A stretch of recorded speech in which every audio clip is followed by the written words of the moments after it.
বলছি, সেদিন জাহান্নামীদের ভীষণ কষ্ট হবে, আর জান্নাতীদের জন্য অত্যন্ত আসান হবে, অবস্থাটা খুবই আরামের হবে।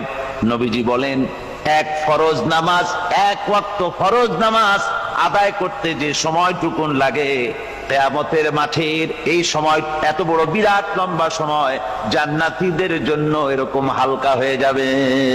সুবহানাল্লাহ। হযরত আবু সাঈদ খুদরী রাদিয়াল্লাহু তাআলা আনহু হাদিস খানা বর্ণনা করেছেন, এক ওয়াক্ত নামাজ, একটা ফরজ নামাজ পড়তে যতটুকুন সময় লাগে, এতটুকুন সময়ের ভেতরে জান্নাতীদের কারবার শেষ হয়ে যাবে। সুবহানাল্লাহ ওয়া বিহামদি। আর ওদের কারবার তো শেষই হবে না।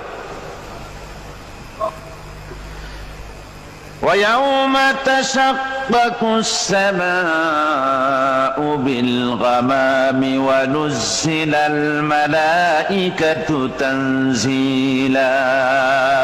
ওরা ফেরেশতা দেখতে চায়। সেদিন আসমান সমূহ